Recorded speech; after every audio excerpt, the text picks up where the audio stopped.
Le voyage d'un rêve.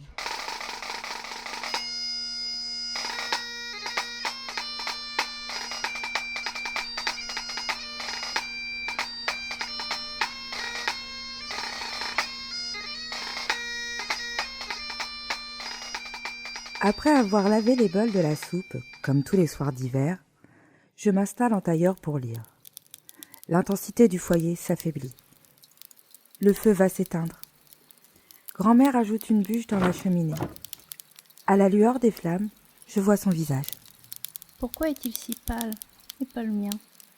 Ma grand-mère approche son fauteuil près de moi et s'assit lentement. Son regard est triste. Et de nouveau, je m'interroge, même si je crois savoir. J'habite une petite maison qui fait office d'auberge, près du port de Glasgow. Du haut de mes 9 ans, j'aime aider ma grand-mère de temps en temps. Ma vie est bercée entre les histoires, celles des voyageurs de passage, et l'école de filles traditionnelle de ces années d'après-guerre. Au bout de quelques minutes, instinctivement, et comme par habitude, ses yeux se portent sur la photo au-dessus de la cheminée. Je la connais par cœur. Moi aussi, je la contemple depuis mon plus jeune âge. On voit un homme jeune, élancé, sur le quai, l'air impatient de monter à bord du bateau derrière lui. Pour tout bagage, sa sacoche et sa paire de jumelles en bandoulière, une carte enroulée à la main et un gros sac à ses pieds. Grand-mère tient cette photo du journaliste, faite le jour de son départ pour son voyage de recherche. Cet homme, cet aventurier, papa.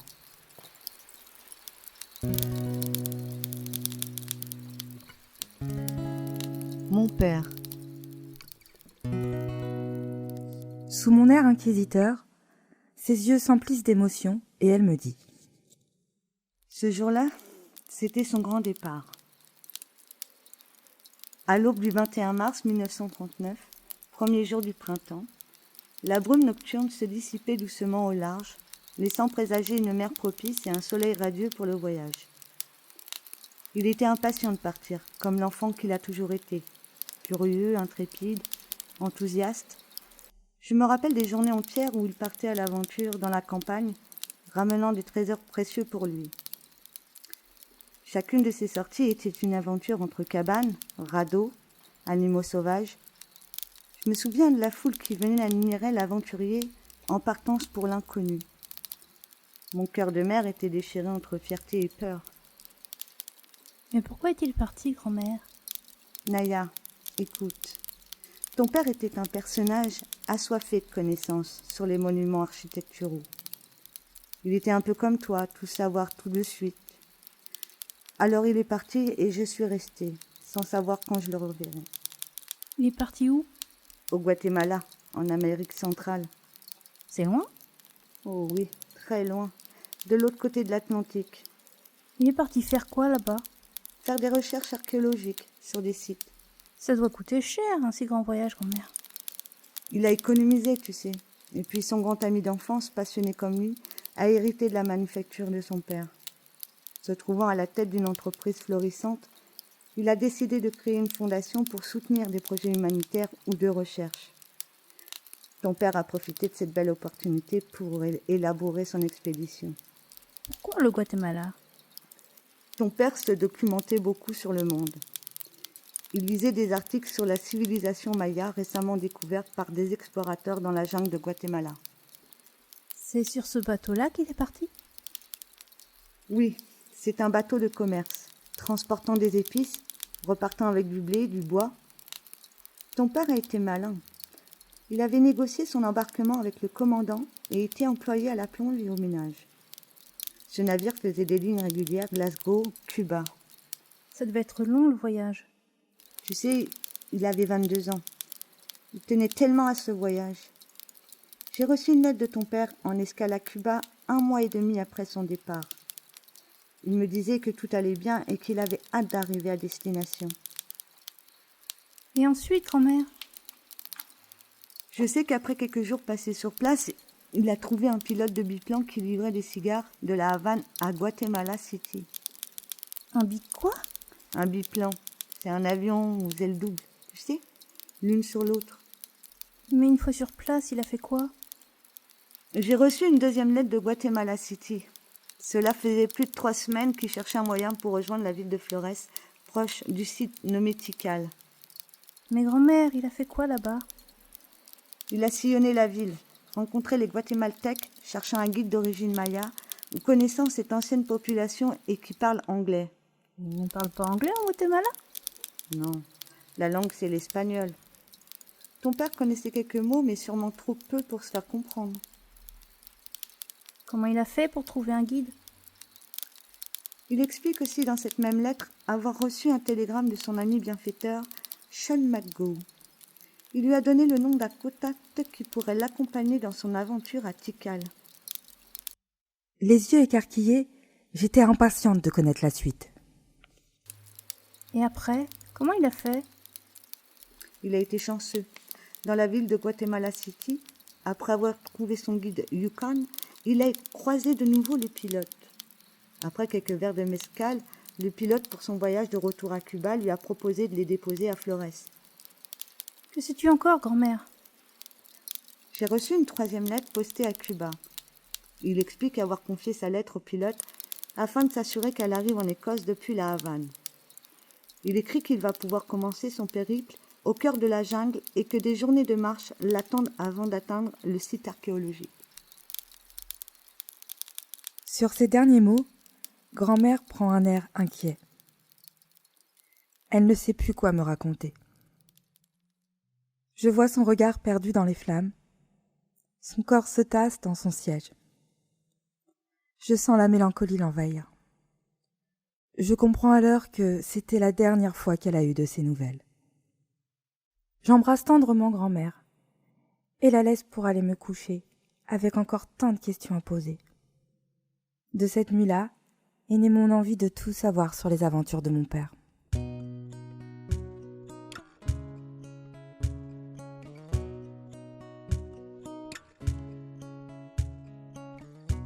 L'audacieuse.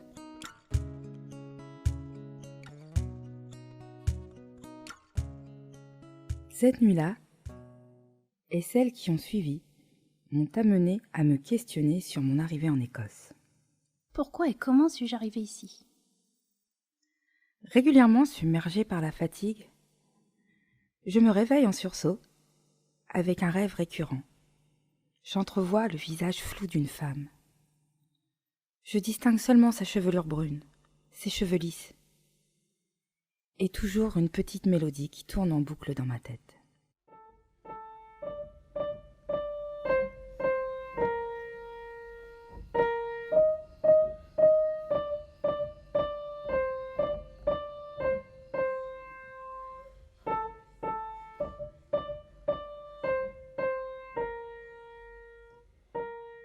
Poussée par la curiosité et suite à de multiples questions, j'ai appris par ma grand-mère que je suis arrivée un beau jour de printemps dans son village, à Greenock. J'avais 3 ans et demi. Je n'ai aucun souvenir de mes parents. Je ne connais mon père que par la photo. Mais comme lui, je me sens une âme d'aventurière et j'entreprends de fouiller cave et grenier à la recherche du moindre indice. Je sens que grand-mère me cache encore beaucoup de choses.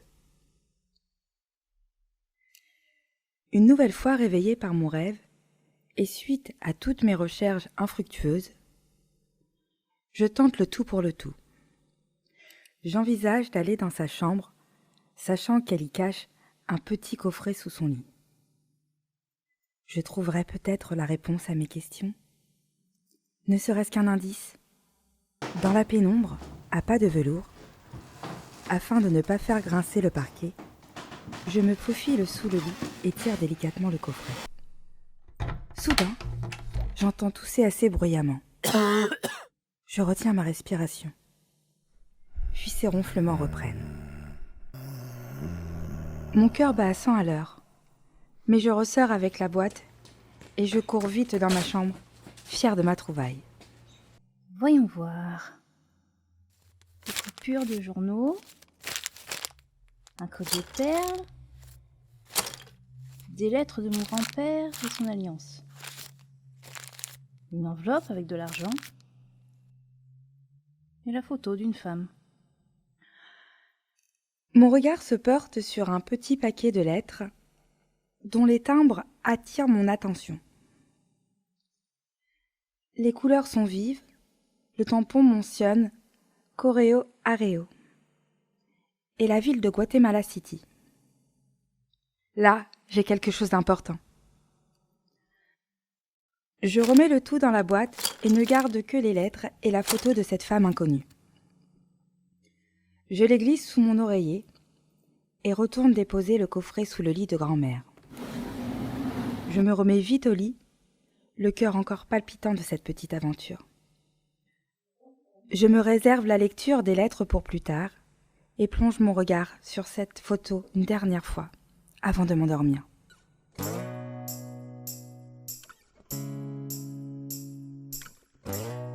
Les secrets.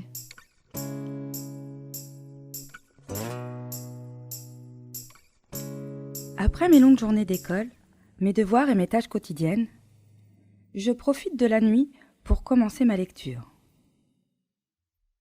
Je dénoue la rosette du ruban du paquet de lettres et je prends la première, datée de mai 1939. À la lecture de celle-ci, je comprends qu'il était à La Havane. Je découvre son enthousiasme. Il a l'air tellement heureux d'être arrivé à Cuba. Il précise qu'il n'a fait que la moitié du chemin pour arriver au Guatemala, qu'il reste encore des milliers de kilomètres à parcourir et bien des obstacles à surmonter. Puis j'ouvre la seconde lettre, postée de Guatemala City. Mon père explique qu'après ce grand voyage, et avant de s'enfouir dans la jungle, il a décidé de découvrir la ville et ses habitants. Je suis étonnée de voir comment sa persévérance lui a permis de trouver son guide. Il a été chanceux de rencontrer une nouvelle fois le pilote pour les emmener à Flores. Dans la troisième, écrite à Flores, il raconte à la fois sa hâte de se rendre sur le site de Tikal, mais aussi son appréhension à traverser la jungle hostile pendant plusieurs jours avec son guide Yukon. Et si j'en crois ces mots, papa a bien conscience qu'il sera coupé de la civilisation pendant des mois, sans plus avoir de lien avec le reste du monde. Je lis ensuite un télégramme daté du 24 décembre 1939, donc 9 mois plus tard. Chère mère, tout va bien, stop. Après 6 mois dans la jungle, fouille passionnante, stop. Passage bref à Flores pour besoins matériels, stop. Je repars pour 6 mois, stop. Joyeux Noël, je t'embrasse fort, stop. Ton fils Peter. Tiens, une quatrième lettre dont grand-mère ne m'avait jamais parlé. J'observe attentivement l'enveloppe pour y découvrir le moindre détail. Elle date du 21 juin 1940. Le tampon vient de Flores. J'ouvre l'enveloppe ne sachant dire ce que je ressens. Ma chère mère, j'espère que tout va bien pour toi, que ta santé est bonne. J'ai su qu'un conflit a éclaté en Europe. Je suis de retour à Flores, après 6 longs mois dans la jungle. J'espère que notre pays est préservé et que le commerce de l'auberge est suffisamment fructueux. De mon côté, mes découvertes sont fascinantes. Tout va bien, je me sens bien ici. J'ai rencontré des descendants d'une tribu maya dans laquelle je me suis bien intégrée. Tu sais, mon espagnol n'est pas brillant. Je le perfectionne auprès d'une femme. C'est la fille du chef du village dans lequel je vis, à quelques kilomètres du site de Tikal. Elle se prénomme Azucena. Elle est belle, elle a de longs cheveux, son teint mat fait ressortir ses grands yeux noirs. Nous nous sommes rapprochés ces dernières semaines et nous envisageons de nous marier suivant leurs traditions. Je veux rester auprès des siens où je me sens à ma place. Je sais que cette nouvelle est un choc. J'ai fait mon choix. Il est mûrement réfléchi et j'espère que tu seras heureuse, pour moi, pour nous, pour mon avenir. Donne-moi de tes nouvelles. Voici l'adresse de l'hôtel à Flores. Poste restante, Hôtel Pequena Casa, Calle del Sol, Flores, 1227, Guatemala. Je t'embrasse fort, Peter. Après avoir lu cette lettre, mes idées se bousculent dans ma tête. Je repense à cette femme que je vois dans mes rêves. Est-ce ma mère ? Mais pourquoi grand-mère ne m'a jamais dit que papa était marié ? Pourquoi elle ne m'a pas montré la photo ? Et cette lettre ? Est-ce que c'est là-bas que je suis née ? Et comment suis-je arrivée ici, en Écosse ? Et ma couleur de peau, c'est pour ça ? Ah, toutes ces questions me rendent folle. Il faut que j'en sache plus. Mais je suis épuisée. J'ai hâte à demain soir pour lire la dernière lettre du paquet. Le lendemain soir, je lis la 5e lettre. Elle est datée d'octobre 1940. Chère mère, suite à ta dernière lettre, je suis peinée. Je ne renie pas ce que tu as fait pour moi, mais je pensais que mon bonheur te réjouirait. J'aime Azucena. C'est dommage que tu le prennes ainsi. Certes, Azucena n'est pas chrétienne. Elle ne rentre pas dans tes critères d'épouse parfaite. Je ne veux pas rentrer dans ton chantage affectif. Notre union est scellée et nous espérons bientôt être parents. J'envisageais de te rendre visite avec elle dans quelques mois, mais compte tenu de ta réaction, je mets ce projet en suspens. J'espère qu'un jour tu comprendras ma décision et que tu sauras l'accepter. Tendrement, ton fils. Quoi ? Qu'est-ce que j'apprends ? Pourquoi m'a-t-elle caché tout ça ? Elle qui a été si gentille et aimante avec moi. Ni une ni deux, je fonce réveiller ma grand-mère, le visage en pleurs. Grand-mère, Que se passe-t-il, Naya ? t'avais pas le droit. Je jette les lettres et la photo sur le lit. Cette femme, Azucena, c'est bien ma mère. Pourquoi est-ce que tu ne l'aimes pas ? Ah oui, je comprends. Allons à la cuisine boire une bonne tasse de thé. Installé autour de la table, le silence pesant s'impose. Seule la bouilloire chuchote. Je scrute grand-mère, attendant ses premiers mots. Elle verse le thé et elle commence enfin à parler.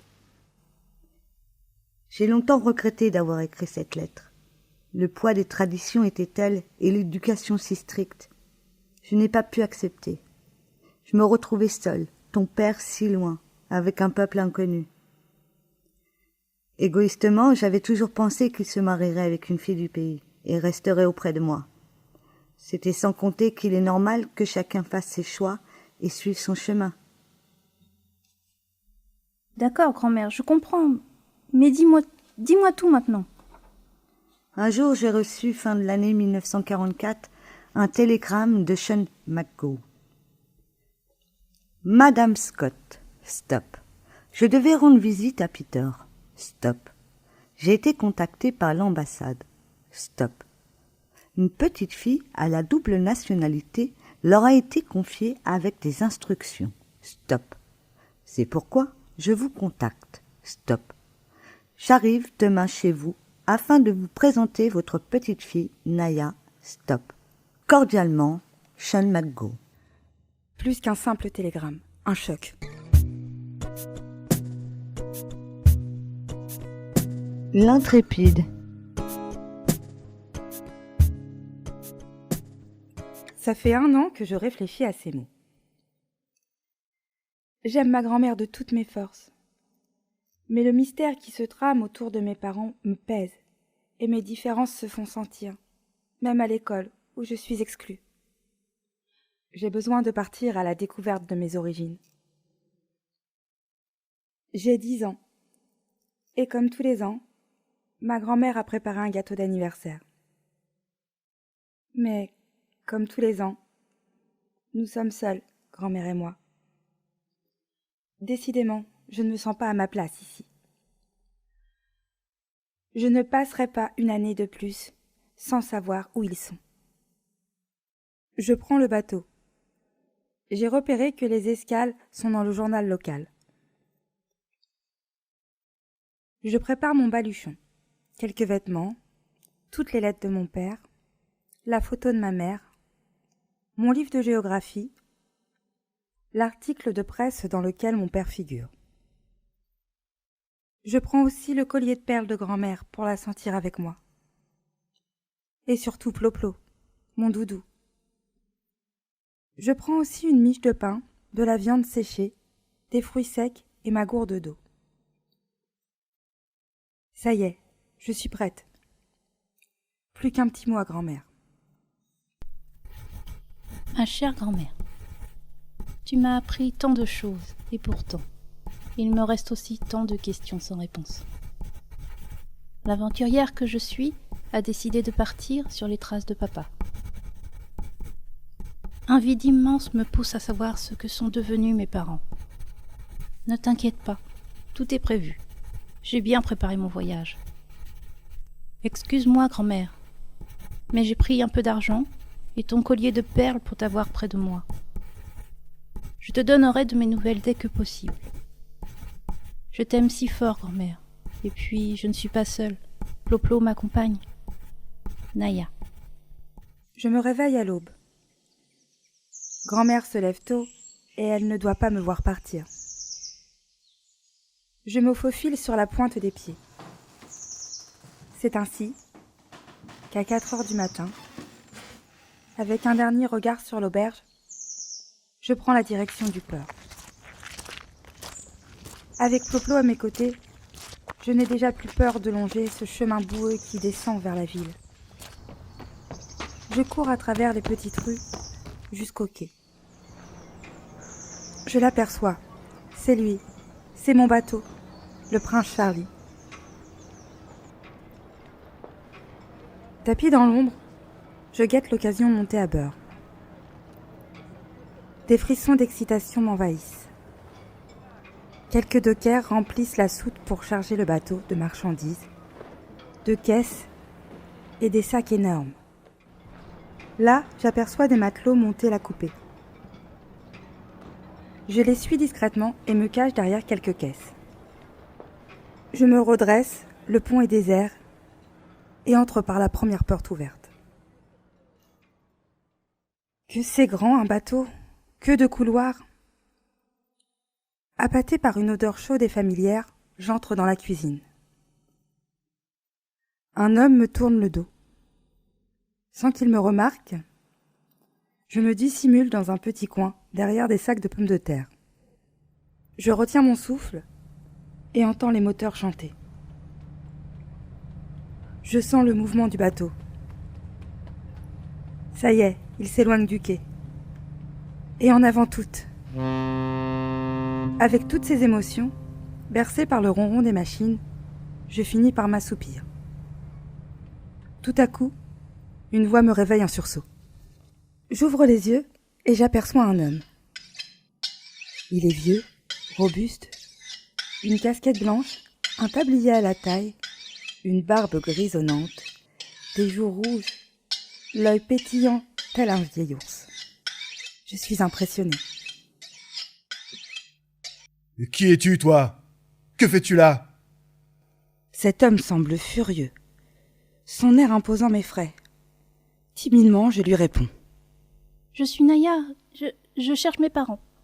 Tes parents? Où? Sur le bateau? Je retiens mes larmes. Non, au Guatemala. Au quoi? Au Guatemala? Mais ce bateau va pas au Guatemala. Je sais, mais il faut que je traverse l'Atlantique. Sur ces mots, je lui tends l'article concernant mon père et la photo de ma mère. Ce sont tes parents? Oui. Mais tu peux pas rester là. Tu peux pas prendre le bateau comme ça toute seule. Qu'est-ce que je vais faire de toi, moi? Puis, avec son air inquiet et bougonnant dans sa barbe, il prend un sac de pommes de terre et se met à les éplucher frénétiquement. Ne me dénoncez pas, s'il vous plaît. Je me ferai toute petite et je vous aiderai. Je sais faire des tas de choses. Et pourquoi ils sont au Guatemala, tes parents? Mon père est explorateur et archéologue. Il est parti faire des recherches il y a longtemps sur une cité maya. Il s'appelle Peter Scott. Là-bas, il a rencontré ma mère. Et moi, je suis née après. Je ne les ai jamais vus. C'est ma grand-mère qui m'a élevée. Peter Scott, tu dis? Le nom me dit quelque chose. Vas-y, remonte-moi ton papier. C'est lui? Et son visage aussi me dit quelque chose. Quand est-il parti au Guatemala? Il est parti en mars 1939. Il a traversé l'Atlantique à bord du Grenarol. Mais oui, bien sûr. J'étais cuisinier sur ce bateau. Et il m'aidait. Parti à me raconter sa rencontre avec papa, je me mets à éplucher aussi les pommes de terre. Francisco, le cuisinier, me présente au commandant ainsi qu'à l'équipage comme étant sa nièce. Ainsi s'écoulent 15 jours, puis près de 3 semaines à bord du Prince Charlie. Ma vie sur ce bateau va de la découverte de nouveaux horizons, comme nous longeons les côtes, puis les grandes mers avec les tumultueuses marées et tempêtes, orages et beau temps. Tout ce temps s'écoule de façon si intense et si vite. Parfois, à aider quelques mousses à nettoyer des sols, à l'avant, à l'arrière du bateau. Parfois, près du capitaine, à regarder aux jumelles de beurre. Les baleines et dauphins nous ouvrent la voie vers le lointain. Francisco et Ploplo le crapaud sont là et, dans les moments de doute, je peux tout leur raconter. Mon nouvel ami m'apprend tellement de choses sur la vie, entre autres, et sur celle de mon père, lorsque papa y travaillait. Je veux faire tout comme lui, travailler à la plonge, et dans mes heures perdues, je scrute encore et toujours cet horizon lointain, les étoiles, et parfois les nuages par le hublot tout en rêvant. Il n'y a pas un jour où je m'ennuie. Les hommes du bateau m'ont pris sous leur coupe, le soir, en chantant sous les étoiles à la lueur de la lune.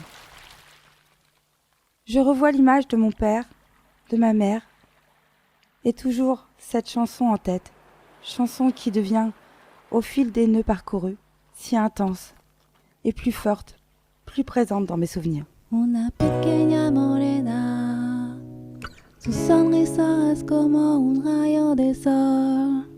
Una pequeña morena, quien ilumina y calienta mi corazón. Vamos con la luz de la luna, bailar y cantar nuestra favorita canción, hasta que levante el día y que las estrellas desaparecen. Ahora pequeña Naya, me encanta cuando la luna brilla, porque nos sintamos seguros mientras estamos todos juntos. Le soir, avant de m'endormir, cette musique devient un rituel. Ploplo est le seul témoin de cette tristesse, mais aussi de cet espoir qui naît en moi dès que nous apercevons une terre. Ploplo, crois-tu que ce fut la meilleure chose au monde que d'avoir quitté grand-mère et l'auberge? Cela fait 1 mois qu'elle est sans nouvelles de moi. J'ai si peur, mon ami, qu'il lui arrive quelque chose. Mais je dois continuer et réussir à trouver mes parents pour qu'enfin nous puissions être tous réunis près de la cheminée de l'auberge. Naya, tu n'as pas à avoir peur. Tu es vaillante, intelligente. Ici, tu es entre de bonnes mains. J'ai comme l'impression que Francisco prendra soin de toi. Fais-lui juste confiance. Les choses n'arrivent jamais par hasard. Il faut une volonté féroce pour réussir à entreprendre. Tu as cette force, et je suis là, moi, ton ami Ploplo, prêt à entendre quand tout va mal, voir couler les larmes de chagrin ruisseler sur ta joue, ou bien entendre tes sourires communicatifs. Je serai là également en cas de doute ou de questionnement, de qui, de quoi, et du que sais-je. Je suis la princesse, pour tes rires et tes chants, pour tout. Tu es la seule amie que j'ai, et tu n'as jamais porté un quelconque jugement dévalorisant à mon égard, au moment même où certains me trouvaient affreux. Non, Naya, tu n'es pas seule. Beaucoup de personnes dans le monde t'aiment. À toi d'ouvrir ton cœur à ce que tu jugeras bon, mais ne te laisse pas berner par les bonnes paroles et les fausses promesses. Tu as raison, Ploplo. Assez de balivernes. Nous y arriverons ensemble, et qu'importe le temps que l'on y mettra. Mais déjà le jour se lève. Ça y est. Cette fois, je crois que nous nous approchons. Est-ce la Nouvelle-Orléans ? Je cours vers le pont. J'entends un mousse s'écrier. Et la cloche sonne pour signaler que nous accostons bientôt. Francisco me rejoint dans ce qui m'avait servi de chambre, une petite pièce à l'extrémité de la sienne. Il y avait déposé un matelas à même le sol. Naya, notre voyage touche à sa fin. J'ai un ami qui vit à la Nouvelle-Orléans, qui se rend souvent au Guatemala. Je vais lui parler de toi, en lui expliquant qui tu es et que tu dois te rendre à Flores. Il faut qu'impérativement nous soyons convaincants. Tu me fais confiance? Oui, je te fais confiance, car tu es mon ami. Tu verras, Naya. C'est un monsieur très gentil. Il voyage beaucoup, c'est un homme d'affaires qui travaille dans l'immobilier. Ses missions consistent à trouver aux personnes les plus fortunées des villas, des maisons. Et en plus, il me doit bien ça. Il doit justement, m'avait-il dit, se rendre à Guatemala City pour une de ses transactions. Dès que nous poserons le pied à terre, nous irons le trouver. En attendant, Naya, prépare tes affaires. Nous débarquons dans 1 heure. D'accord. Dis-moi, est-il possible de remercier le capitaine et l'équipage de ma part ? Tu le feras toi-même, jeune fille. C'est alors, dans un élan d'émotion, qu'il me prend dans ses bras. Sur le pont avant, comme me l'avait indiqué Francisco, je l'attends tout en regardant la cargaison et les affrètements du bateau débarqué. Comme il était impressionnant de s'apercevoir qu'un si grand bateau puisse transporter autant de marchandises. Sur le quai, tout est vivant. Je vois au loin les gens qui regardent de notre côté. Certains saluent de la main, d'autres attendent sûrement leur famille. Puis les dockers s'activent à tout débarrasser du quai. Entre les chariots attelés aux chevaux, le hurlement de sirènes, je vois au loin le paysage fantastique de la Nouvelle-Orléans. Francisco me rejoint et nous parcourons les escaliers du pont. Mes jambes flagellent, sûrement à cause d'un si long voyage sur l'océan. Toucher le sol est une immense joie. Être sur la terre ferme, après de longues semaines à tanguer à travers les océans, est un soulagement. Je regarde mon sac pour m'assurer que je n'avais pas oublié mon ami Ploplo qui me fait un clin d'œil. Nous marchons vers la ville en direction de la maison de ses amis.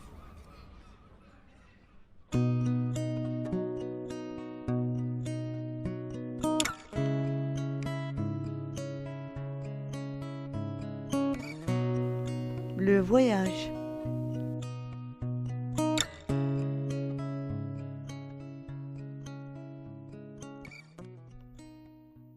Nous arrivons devant une maison de style colonial. Là, Francisco frappe à la porte et me lance un regard avec un sourire comme pour me rassurer. Un homme ouvre la porte et exprime son étonnement en me voyant. Puis il s'exclame de joie en ouvrant les bras à son ami et nous fait signe d'entrer. Sa femme, Anna, nous apporte une orangeade bien fraîche. Francisco leur explique mon besoin d'aide pour me rendre au Guatemala afin de retrouver mes parents. Pendant ce temps, je fredonne mon petit air magique si rassurant. Un piano. J'ose me faufiler jusqu'à lui pour tenter quelques notes. Anna s'avance vers moi, me prend dans ses bras, me disant Ne t'inquiète pas, nous t'aiderons à retrouver ta famille. Mathias ne peut rien me refuser, encore moins son ami. Par chance, j'apprends qu'il doit se rendre à Guatemala City pour affaires. Il propose de m'emmener avec sa femme qui pourra m'accompagner à l'ambassade. Je suis soulagée. Ainsi, dès l'aube, nous partons à l'aéroport. Anna est très gentille avec moi, tellement contente de s'occuper d'une petite fille. Elle qui a eu 4 beaux garçons déjà partis pour leurs aventures. Avant de partir d'Écosse, j'avais récolté tout ce que j'avais pu trouver sur les recherches de papa et les avais soigneusement notés sur un cahier que j'avais toujours avec moi. Nous arrivons à Guatemala City. Une vive émotion m'envahit.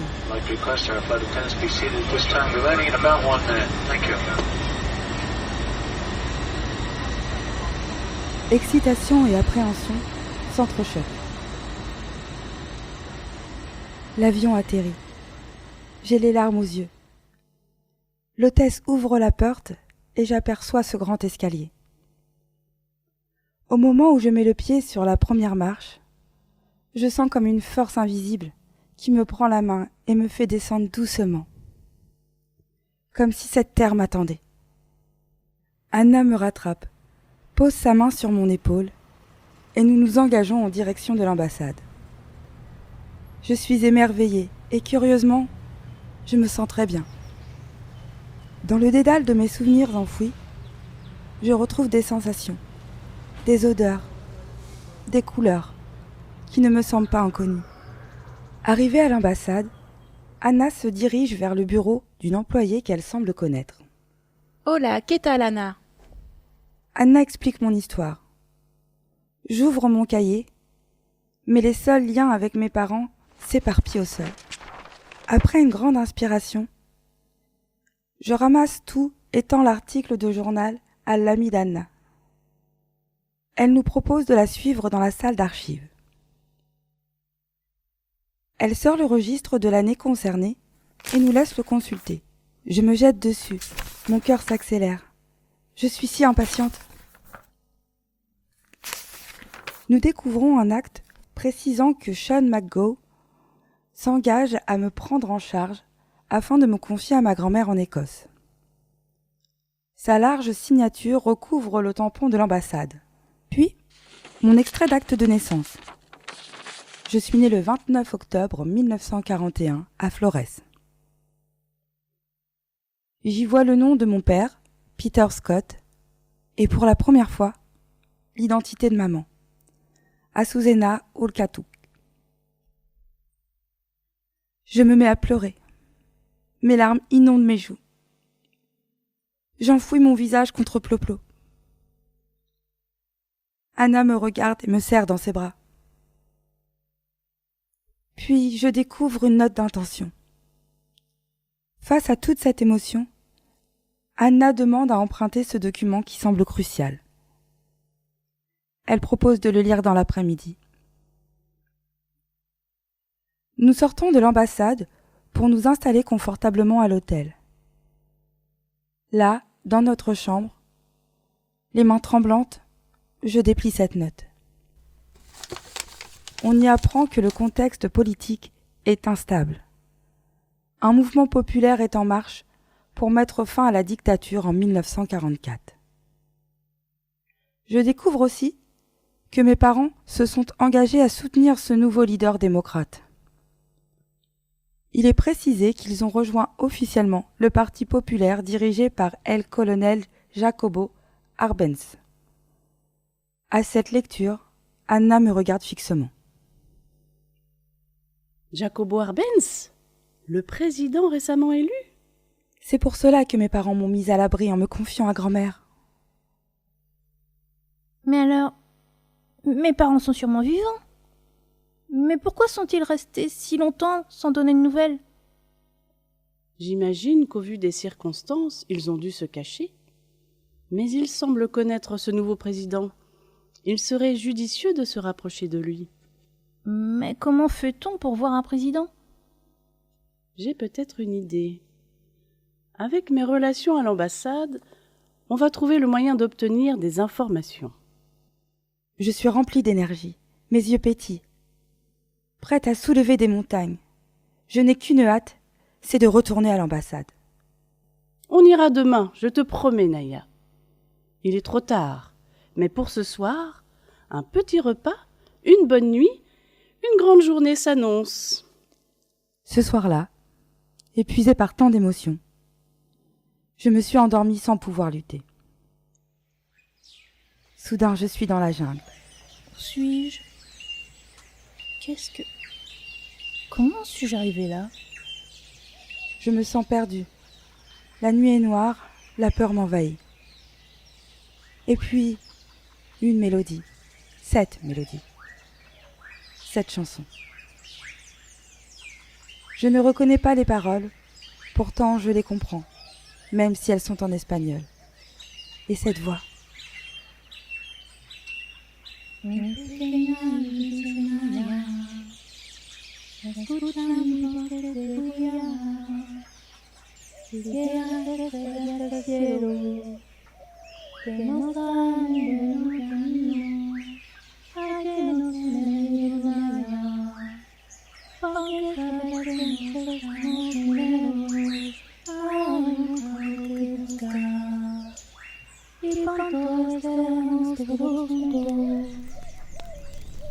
En suivant les paroles de cette chanson, j'arrive jusqu'à un feu de camp, autour duquel sont assises quelques personnes se tenant les mains et fredonnant.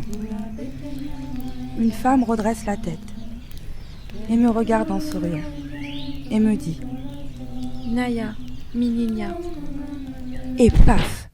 Je me retrouve par terre au pied du lit, réveillée par une chute brutale. C'était un rêve, mais il paraissait si réel. Surprise par le bruit, Anna se précipite dans ma chambre. J'étais impatiente et curieuse de lui raconter mon rêve. « Anna! Je les ai vus! Ils m'attendent! Ils sont vivants! » Elle me regarde, l'air attendri. Ce rêve est peut-être un signe du destin, Naya. Je prends Ploplo dans mes bras. Même lui semble y croire et me fait un grand sourire.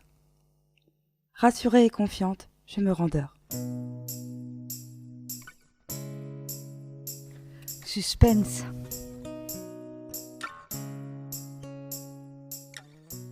Aux premières lueurs du jour, je me lève en fredonnant la chanson. J'enfile ma robe et je bouscule Anna pour qu'elle se réveille. En 5 minutes, nous sommes prêtes. Je suis pleine d'espoir de retrouver mes parents. Arrivée à l'ambassade, nous allons directement au bureau de son ami pour lui rendre la note.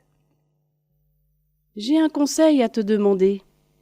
Quel est à ton avis le meilleur moyen d'entrer en contact avec le cabinet du président? Le président Arbenz? Oui, il semblerait que les parents de Naya le connaissent très bien avant son élection. Attends, je pense que la meilleure des solutions est de rencontrer l'ambassadeur.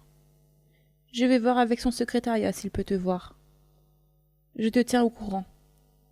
Je te laisserai un message à ton hôtel. Sur le trottoir, un homme sortant d'un taxi m'interpelle. Naya?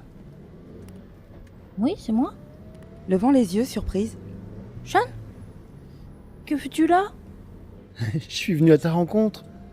Ta grand-mère inquiète m'a informé de ton départ. On a bien compris tes intentions. Donc ma première idée a été de venir à l'ambassade. Sean, aide-nous! Aide-moi! Il faut qu'on rencontre le président. Après les présentations d'Anna et de Sean autour d'un café, je lui raconte mon voyage et nos découvertes. Pensif, Sean réfléchit. Je connais le président. Je l'ai rencontré à l'époque où il était ministre, au sujet de nos actions humanitaires.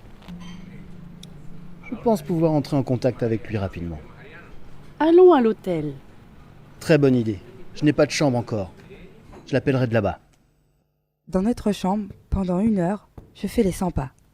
J'interroge Ploplo. Il me regarde et me dit de me calmer. Oui, Ploplo. J'en peux plus d'attendre. Soudain, Sean frappe à la porte. Je me précipite. J'ouvre et comprends tout de suite, avec son sourire, que les nouvelles sont bonnes. Naya, je sais où ils sont.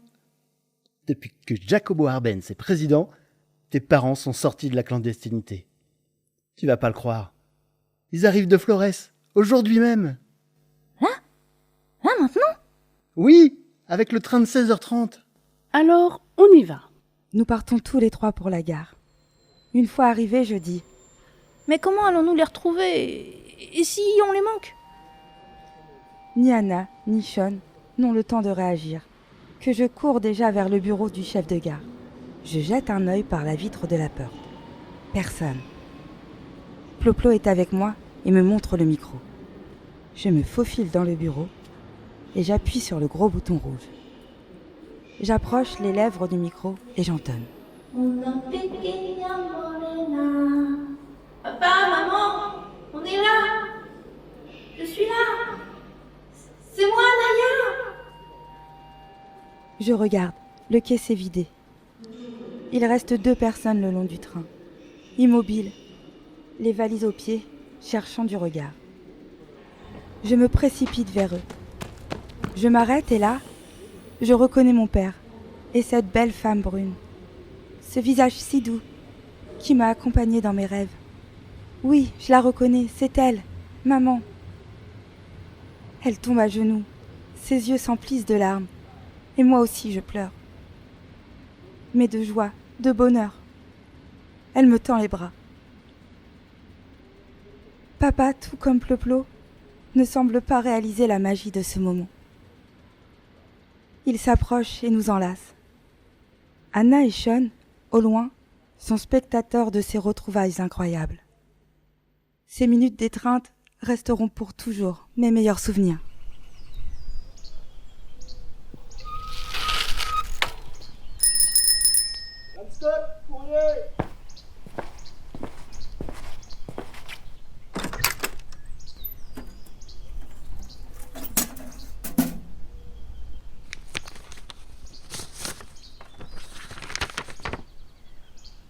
Ma chère grand-mère, je t'écris enfin comme je te l'avais promis. Cela fait maintenant plusieurs semaines que je t'ai laissé là-bas, seule chez nous. Ici, tout va bien. J'ai retrouvé papa et maman. Ils vont très bien. Et oui, grand-mère, ton fils va bien. Nous sommes réunis et j'ai enfin comblé ce vide en moi. Nous essayons de rattraper toutes ces années perdues. Cependant, notre campagne verdoyante, notre auberge et surtout toi, grand-mère, me manquaient énormément. J'espère que nous nous verrons bientôt. Je t'embrasse fort. Je t'aime. Ta petite Naya. Una pequeña morena, su sonrisa es como un rayo de sol. Una pequeña morena, quien ilumina y que alienta mi corazón. Vamos con la luz de la luna, baila y canta nuestra favorita canción, hasta que levante el día y que las estrellas desaparecen. Ahora pequeña Naya, me encanta cuando la luna brilla, porque nos sintamos seguros mientras estamos todos juntos. Vamos con la luz de la luna, baila y canta nuestra favorita canción, hasta que levante el día y que las estrellas desaparecen. Mi pequeña y dulce Naya, escucha mi voz que te guiará, sigue las estrellas del cielo, te mostrarán el bueno camino. Hay que no tener miedo, Naya, porque sabes que nos estamos muy unidos para encontrar lo que buscar, y pronto estaremos todos juntos. Cette histoire a été imaginée et écrite par le groupe PEXI du CMS de Montivilliers. Ce groupe est composé de Aurélie Manac, Christine Jawel, Irène Davidas. Dans le rôle de la narratrice, Aurélie Manac, dans le rôle de la grand-mère, Christine Jawel, dans le rôle de Naya et de Ploplo, Irène Davidas. Dans le rôle du cuisinier Francisco et de Sean McGough. Ronan Legendre. Dans le rôle d'Azucena et la secrétaire d'ambassade. Chelsea Abrantes. Dans le rôle d'Anna. Isabelle Collet.